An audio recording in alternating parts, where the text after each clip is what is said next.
just going to rewind here a little bit.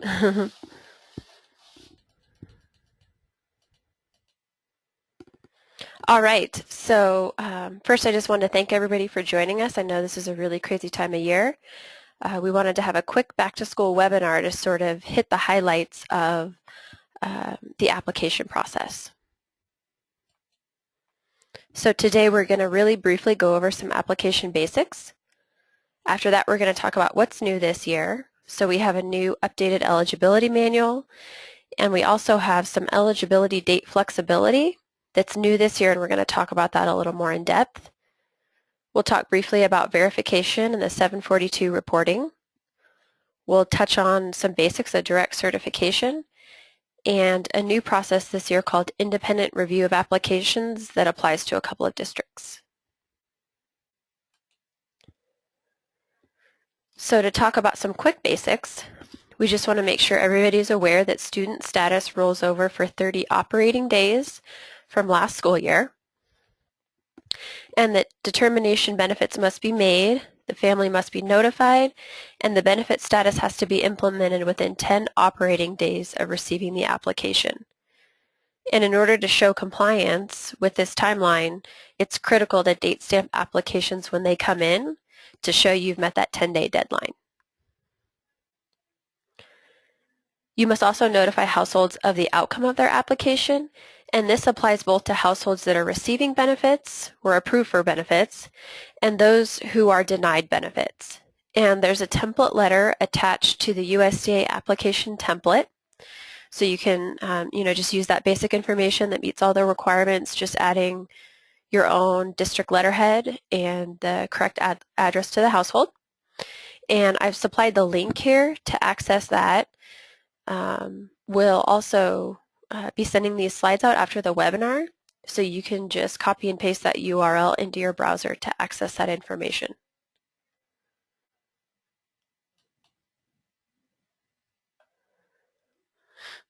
So what's new this year? As I said, we have an updated USDA eligibility manual, and you can see a picture of it on your screen. They put the August 2014 date on the front cover, so you know you have the most up-to-date one. We sent this out as a numbered memo to both National School Lunch and our CCI sponsors. I've also provided the URL of where you can download a PDF. And on that URL, you can access both a clean, updated copy and also a copy that has all the changes, additions highlighted in yellow, which is really nice if you want to just look through it, and the highlighted version really shows you easily what changes and additions have been made. And we want to make sure everybody understands that it's critical all staff processing applications have access to this manual. So print off as many copies as you need. We can send copies if that's helpful, but we want to make sure that all staff processing applications have access to this information. It's divided up into sections by topic, and it also has some great Q&A at the end of each section that hit on some commonly asked questions.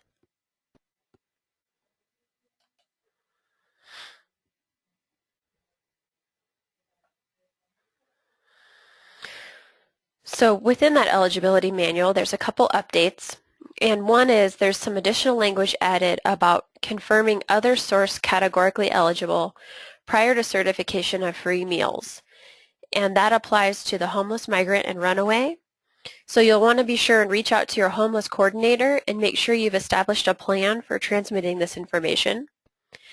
And getting into contact with your homeless, migrant, runaway coordinator, getting that list of students that meet that benefit level and automatically qualifying them for a free meal can also help cut down on your application burden. In terms of foster children, we just wanted to let everybody know that we're still working on getting that list added to, actually that should say Mustang instead of Bighorn, my apologies. But our hopes is that within the next few months that we'll be able to post a foster child list by district on Mustang, so you'll be able to use that as another form of directly certifying students. There's also some language in there about confirming case number for categorically eligible. So that's those DC SNAP, DC TANF, and the language in there is a little confusing. They're directing you to confirm an active case number, and what they're referring to there is just ensuring that the case number given is 9 digits. So in Nevada, SNAP and TANF case numbers are 9 digits long, and they're not asking you to contact welfare and make sure it's currently an active case. They're just asking you to look at that case number and make sure it has the appropriate number of digits.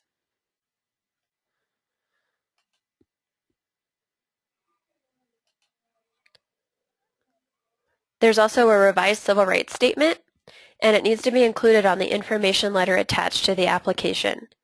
If you use the USDA template application template and the letter attached to that, it already has the correct civil rights statement on the bottom of it. So if you're using that USDA template, that information's already on there with the revised statement. I also copied it in this slide so that you can have it there for your reference later if that's easier.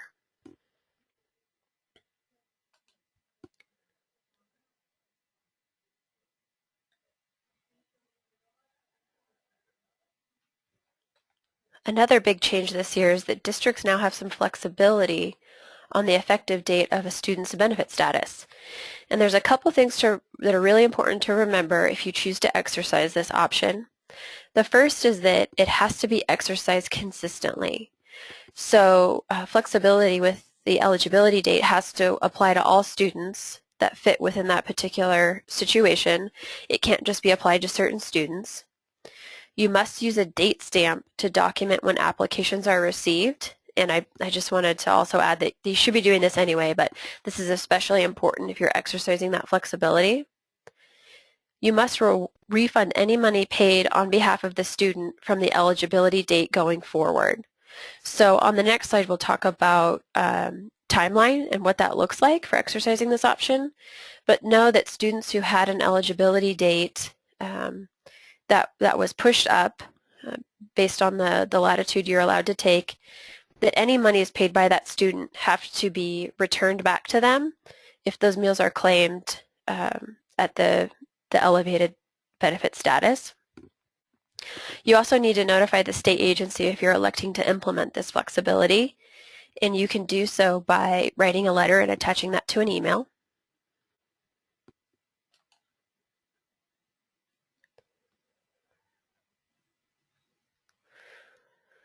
So to talk about some details, what this means for direct certification is that you can use the date the file is generated.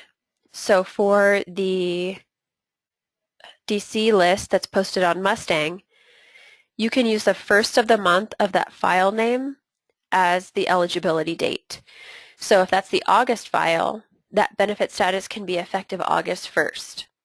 And again, you want to make sure that you're applying that to all students that are a direct certification match.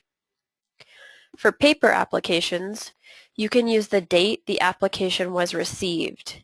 So if you received the application on the 5th, and you need to have that date stamp of the 5th on there, but you didn't process the application until the 7th, you can use the 5th as the effective date.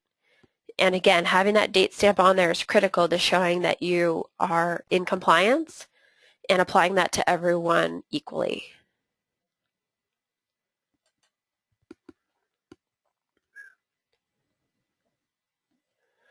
Okay, to switch gears a little bit and talk about verification, we're seeing a lot of improvements out there in the field, but we want to continue to make sure everybody understands the basics. First, don't forget to determine your sample pool on October 1st. So we're recommending you set that on your calendars now. Verification should consist of 3% of the total number of applications on file as of October 1st. It's not the total number of students, it's the total number of applications. And it's to be no more or no less than 3%. If that 3% calculation puts you at a decimal, you'll want to round up. For that 3%, you should be selecting first from error-prone applications, and those are applications that are within $100 of the income limit. And if error-prone doesn't complete your sample, then you'll want to select those applications randomly. And we want to make sure everyone understands that verification for cause is not included in the 3% verification sample. So if you're verifying applications for cause, those go in a separate pool.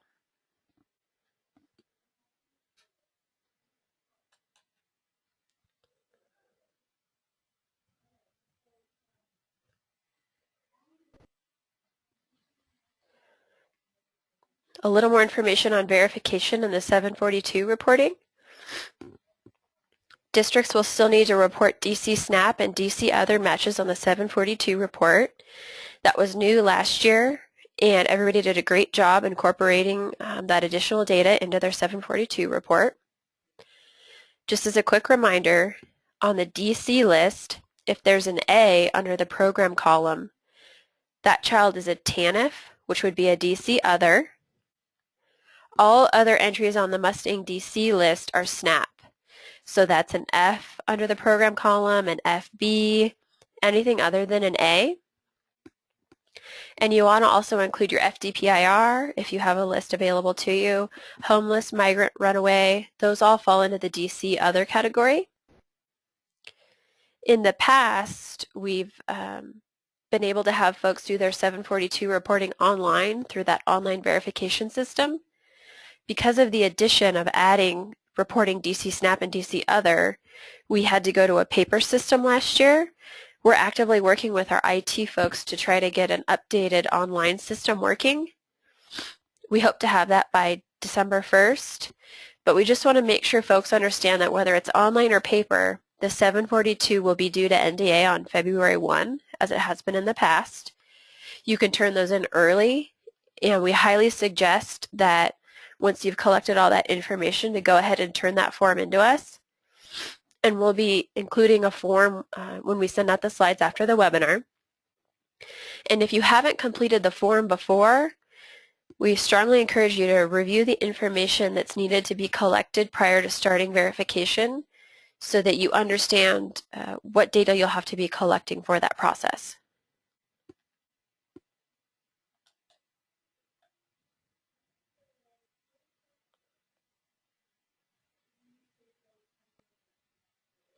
Okay, so now we're going to switch gears and we're going to do a poll question.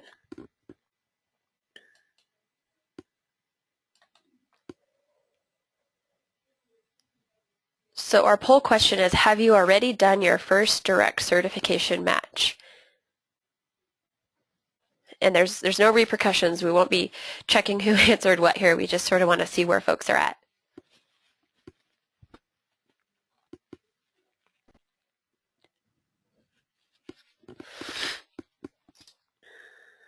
We'll give you a few more seconds to answer. It looks like we have a few folks that haven't answered yet.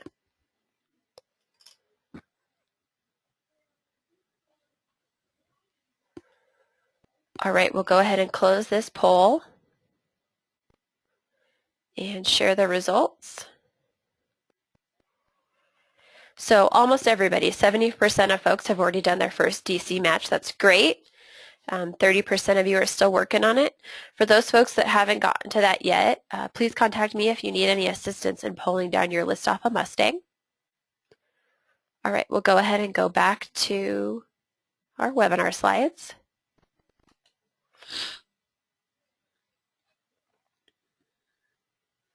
All right. So as you may have guessed, next we want to talk about direct certification. And the federal regulations state that it needs to be done at the start of the school year. So if you haven't done this yet, we encourage you to do that as soon as possible. And again, if you need any assistance, please contact me.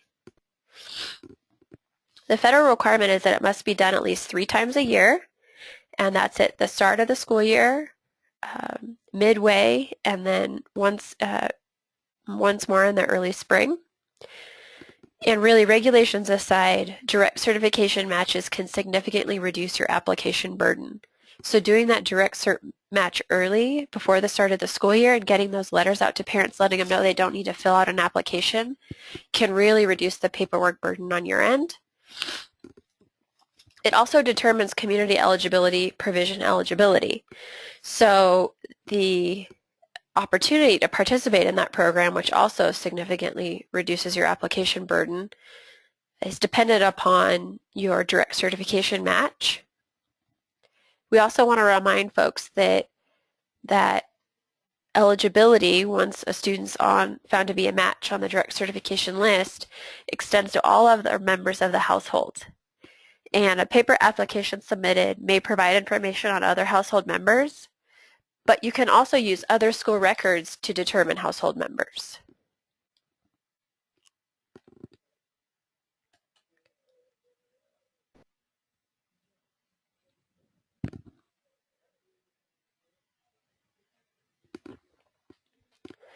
So to talk about community eligibility briefly, the deadline has passed to pursue this provision for the 14-15 school year.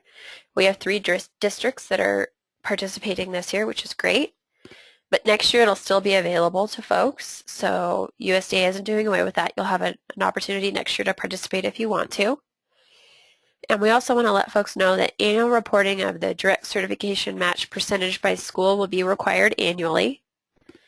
And that will be the percentage of your student enrollment that's a direct certification match as of April 1st. And we'll be sending more information out when that gets a little closer in terms of how to report that data to us.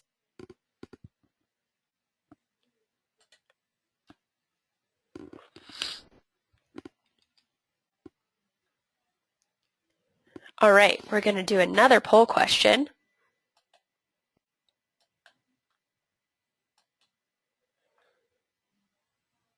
And that's asking if you're looking at implementing CEP in the next school year.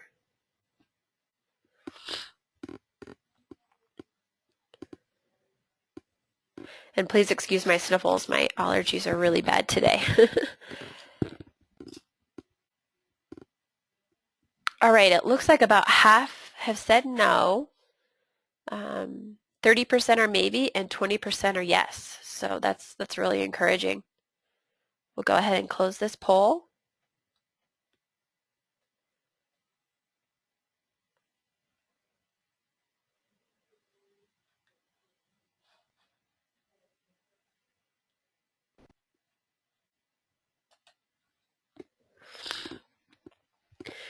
So this year there was a new requirement for independent review of applications, and we'll be sending an additional memo out shortly, likely tomorrow. But this is for districts that had a high rate of application error. If you meet this criteria, you'll be notified annually. And if you're identified as meeting this criteria, you must conduct a second application check within 10 operating days of receiving the application. There's some additional reporting requirements as to any benefit status determination changes that resulted of the second check. And if you were selected for an independent review of applications, you were notified in late June. So if you haven't received notification, you don't meet this criteria. But we want to make sure folks are aware that districts that have a high rate of application error will have to undergo an additional process to have that second application check within the 10 days and also to report any benefit status changes that resulted due to that second check.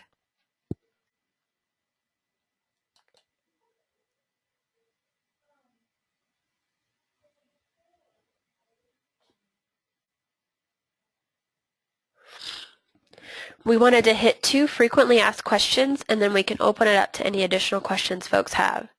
So the first is, what if I know if an application is false? So we've had quite a few phone calls, folks calling in, I know this application is incorrect. What do I do? So first, if the application is complete, you must process that application with the information provided without delay. Once an eligibility determination has been made, you can then conduct verification for cause on that application. And there are some specific procedures outlined for verification for cause, and they're on pages 83 through 84 of the updated manual. There's also a sample verification letter included in the USDA application template. If you find yourself in this situation and you need any assistance, please don't hesitate to contact our office. The next frequently asked question is, what if an application isn't complete or I can't read the parent's handwriting? So the first option you have is you can contact the household if you do contact the household, you want to document who made the call, why the call was made, the reason for the call, and what the outcome was. And out in the field, I've seen districts using a comment section at the bottom of the application to capture this information. And it looks like it's been really successful. It's also been really clear for us when we're conducting a review what the procedure what procedure was followed to get that extra information and what the outcome was. So most of you have printed and distributed your applications, but keep this in mind for the future.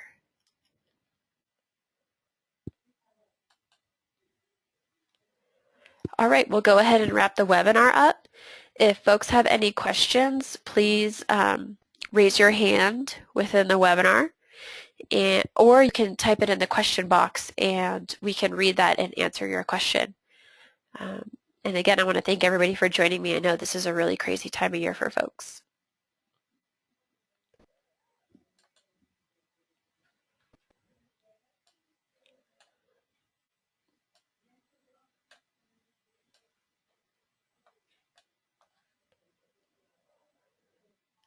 Okay, Randy, it looks like you have a question. I'm going to go ahead and unmute you.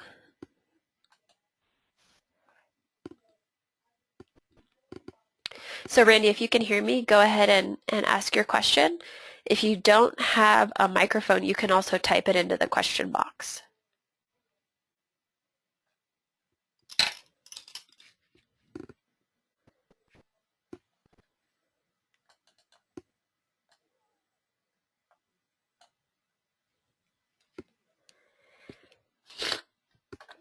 Okay, we also have a question from Jody Martinez about date stamp confusion. Jody, I'm going to go ahead and unmute you. If you have a microphone, you can ask the question. Otherwise, maybe add a little more info so I can help sort that out.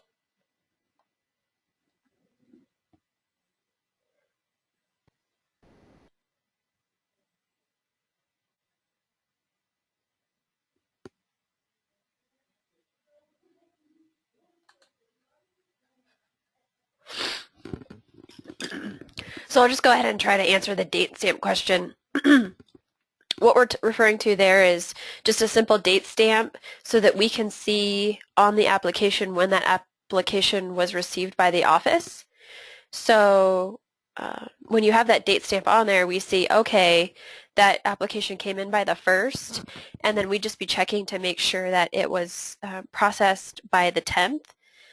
Without a date stamp showing what date you received it, we don't have a way of knowing if you met that 10-day deadline. So it's critical that districts have a means of recording on the application when they received it. If you have additional questions, Jody, let me know. The next question is, if an application has the Foster box checked,